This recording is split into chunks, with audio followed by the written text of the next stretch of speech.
तुम्ही तुमचे सगळे कपडे इकून, तुमचं सगळं सामान इकून 25 रुपये जमा करणार आहात? माहित नाही मला मी किती पैसे जमा करेन. काही ना काहीतरी होईलच. हे काय करतीयस तू?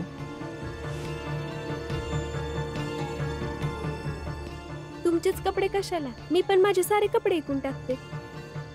एक काम करू ना, घरातलं सगळं सामान इकून टाकू. पण ह्यानी काय बी नाही होणार.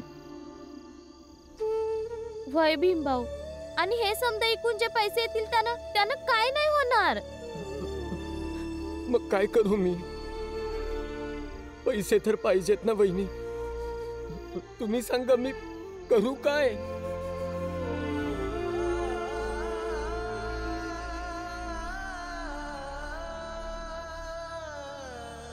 मला बी कळत नाहीये का मला काय करायला पाहिजे.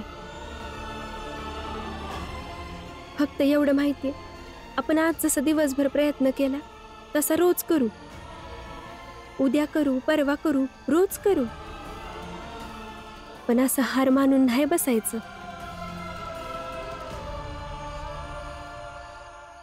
वय भीमभाऊ, आणि तुमच्या या लढाईचा परिणाम मला बी बघायचा आहे. कारण मला हे माहीत करून घ्यायचंय की मेहनतीचा, संघर्षाचा शेवटचा निकाल काय असतो. पण भीमभाऊ, तुम्ही जर जिंकू नाही शकले तर मी हे समजून घेईन की आपल्या जातीचा कोणीच माणूस जिंकू नाही शकत, कधीच नाही जिंकू शकत. आणि एक प्रकारे एकदा परत आपल्या जातीच्या लोकांना स्वप्न बघणं सोडून द्यावं लागल. त्यासाठी हिम्मत नका हारू भीमभाऊ, एवढा हताश नका होऊ. वा लक्ष्मी, खूप चांगलं भाषण होतं. आता जाऊन जेवण बनव.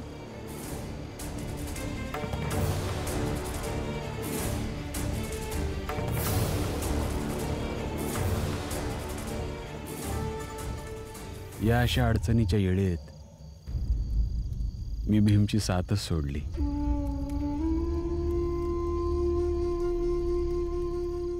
मी प्रत्येक वर्षी भीमरावच्या वाढदिवशी पुस्तक भेट म्हणून द्यायचो.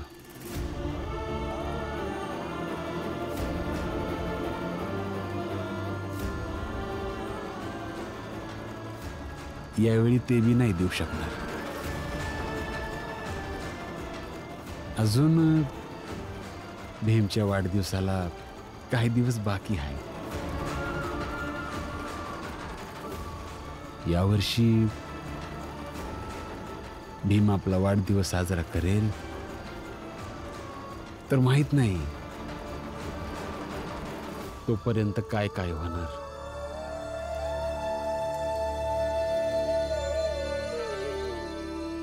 या रामजीला आणि त्याचा मुलगा भीमाला दुःखी बघून जेवढा आनंद मिळतो तेवढा आनंद कुठल्याच गोष्टीत मिळत नाही.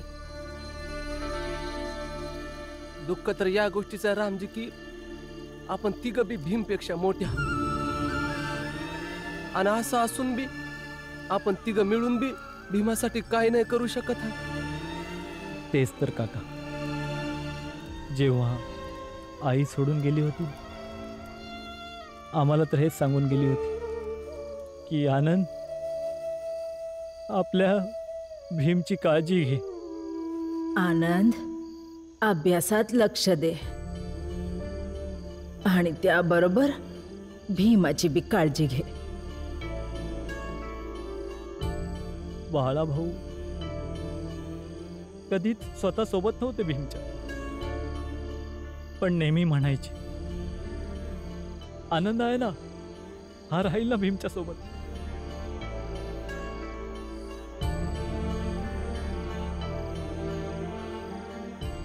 आणि मी पण हेच म्हणायचो की भीम, तुझा भाऊ तुझ्या सोबत आहे.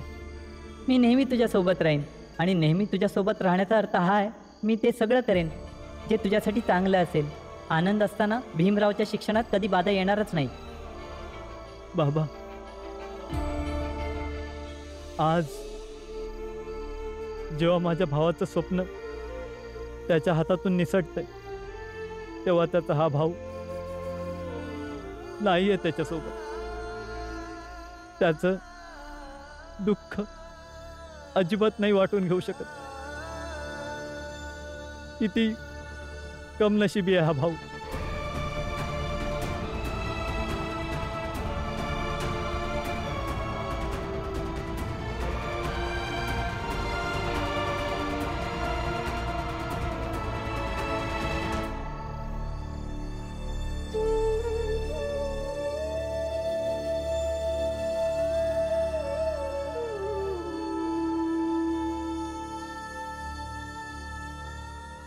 आनंद,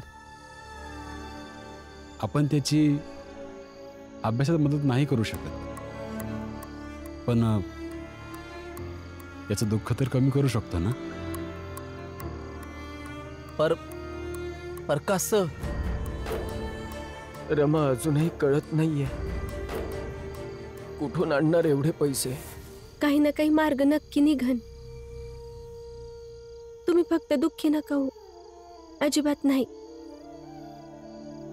कबीरा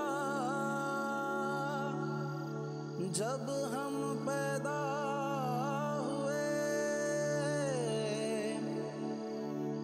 जग हसे. चला बाहेर. बाबा हे भजन तुमच्यासाठी गातायत आणि मी ऐकलंय. लहानपणी तुम्ही जेव्हा दुःखी व्हायचे तेव्हा बाबा भजन गाऊन असंच तुमचं सांत्वन करायचे.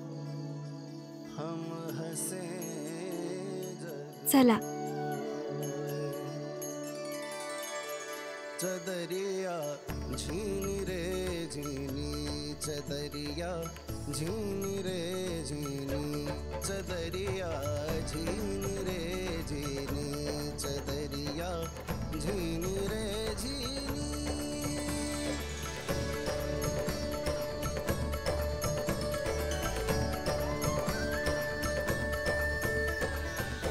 अष्ट कमल का चरखा बनाया, 5 तत्व की पूनी, 9-10 मास बुनन को लागे, मूरख मैली किन्हीं. चदरिया झीनी रे झीनी, चदरिया झीनी रे झीनी.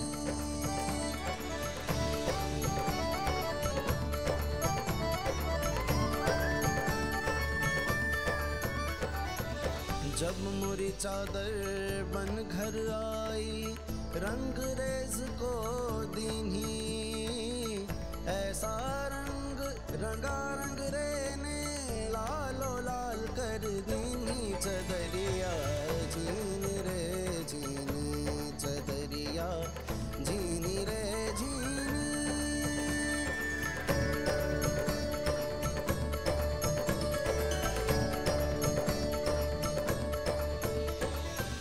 चादर ओढ़ शंका मत करियो, ये 2 दिन तुमको दीन्ही.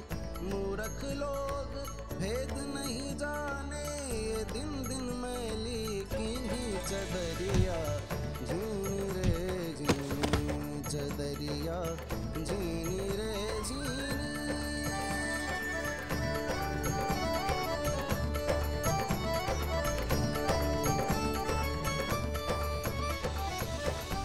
प्रहलाद सुदामा ने ओढ़ी, शुक्द में निर्मल कीन्ही.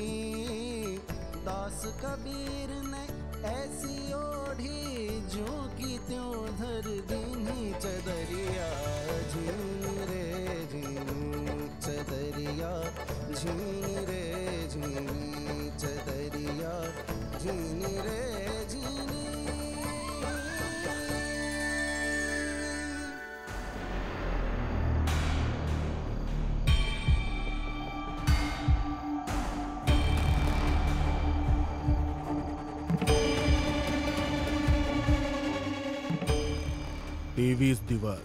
तेवीस दिवस संपले आणि काहीही झालं नाही. बाकी उरले 4 दिवस, त्यामध्येही काहीच होणार नाही. तर मग काय होईल? मग असं होईल की भीमरावच्या शिक्षणाचा अंत.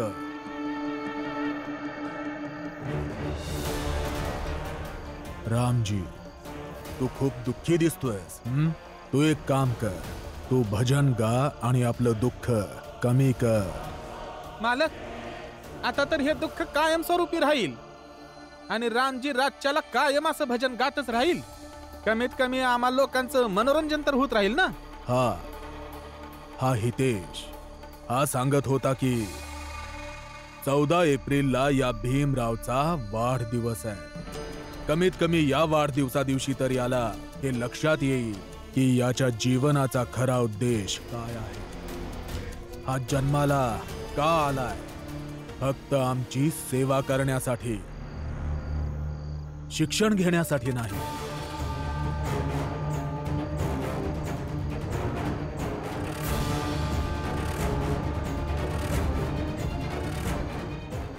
रामजी, याचा वाढदिवस साजरा कर. आणि तसही तुझी भजन गायची वेळ झाली असेल तर भजन गा आणि आपलं दुःख कमी कर.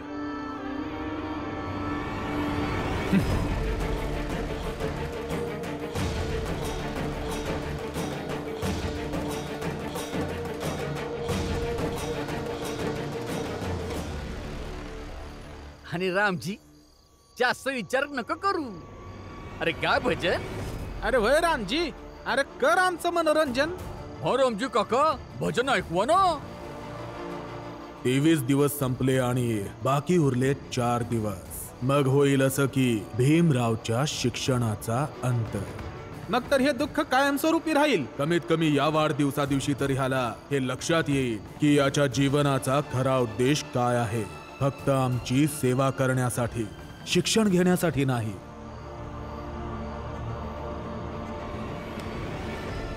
बाबा,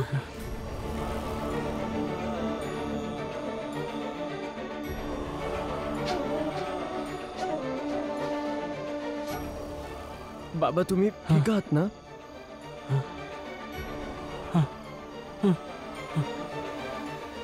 बाबा, तुम्हाला माहिती आहे ना, तुम्हाला बघून बघून लढायला शिकलोत आम्ही. तुम्ही जर असे कमकुवत होऊन रडायला लागलात तर मी माझी लढाई कशी जिंकू शकेन? ठीक आहे पोरा, ठीक आहे.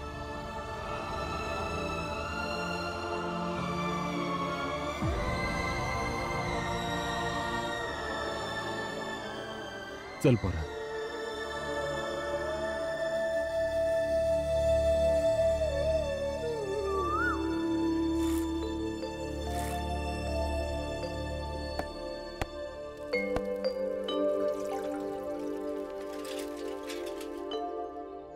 अरे भीम, आज वाढदिवस आहे ना तुझा.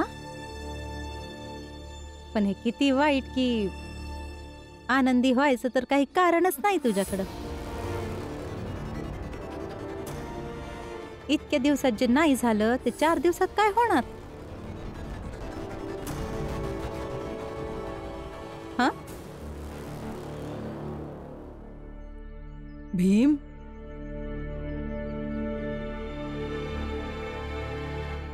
पोरा, आज तुझा वाढदिवस आहे ना, तर आमच्या सगळ्यांकडून तुला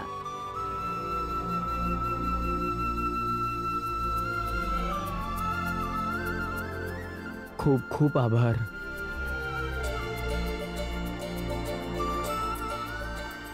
आत्या, बास पोरा. अरे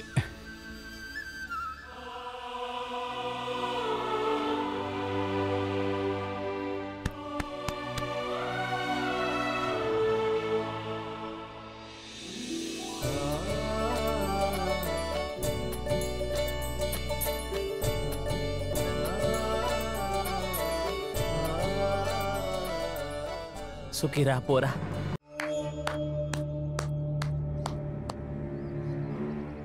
खूप चांगलं केलं तुम्ही लोकांनी. जे भीमच्या वाढदिवसाला फुलं दिली त्याला.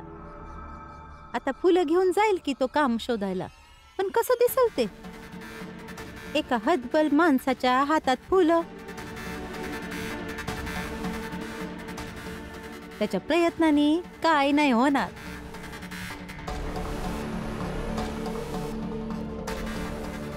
काय होईल माहिती नाही, पण प्रयत्न शेवटपर्यंत चालू ठेवले पाहिजे. आणि काय मिळणार त्यानं? बऱ्याच वेळा यश आणि बऱ्याच वेळी शिकवण मिळेल ह्यामुळे.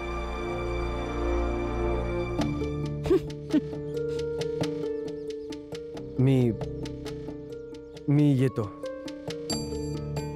पण रमा नाही दिसत आहे. कुठे गेलीये रमा? रमा? भीमभाऊ, जन्मदिवसाच्या हार्दिक शुभेच्छा. धन्यवाद वहिनी. अहो, काय करताय तुम्ही? तुमचा जन्मदिवस आहे तर मी आणि रमा बाजारात गेलो होतो दूध आणि गुळ आणण्यासाठी. पुरणपोळी आणि खीर बनवणार.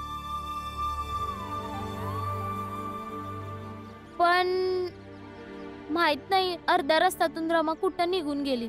मी खूप शोधलं तिला, पण नाही भेटली ती.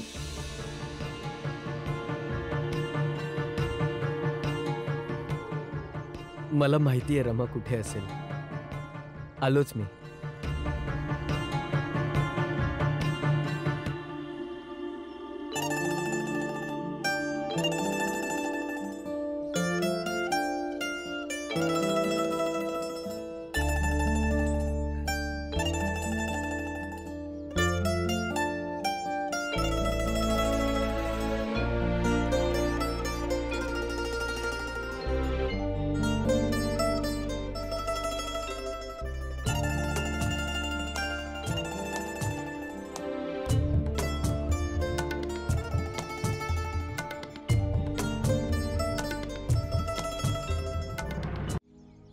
थांबा. तुम्हाला माहितीये मी काय करतेय? नाहीतर काय करतेस? मी तुमच्या नावाची चिठ्ठी लिहितेय. माझ्या नावाचं पत्र दाखव. काय लिहिते? थांबा. आत्ता कुठं? माग जावा. अगं आत्ता नाही, माग जावा. जावा. माझी एक अट आहे, तुम्ही ती मंजूर करा, मग दाखवते. काय बोलतीयस रमा? माझ्या नावाचं पत्र बघायला अट? असं का करतेस? दाखव ना.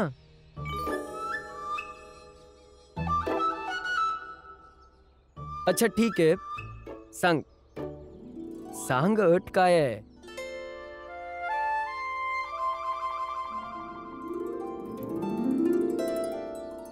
तर माझी अट ही आहे की आज तुमचा वाढदिवस आहे, तर तुम्हाला मला फिरायला घेऊन जायला लागेल, आणि ते पण समुद्र किनाऱ्यावर.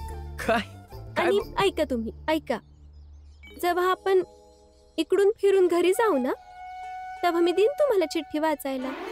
म्हणजे माझा जन्मदिवस, माझ्या नावाचं पत्र, आणि ते वाचण्यासाठी मला तुला समुद्र किनारी घेऊन जावं लागेल. हा रमा, हे बघा, तुम्हाला चिठ्ठी वाचायची आहे का नाही? जर वाचायचे तर घेऊन चला, आणि नसेल तर नका नेऊ.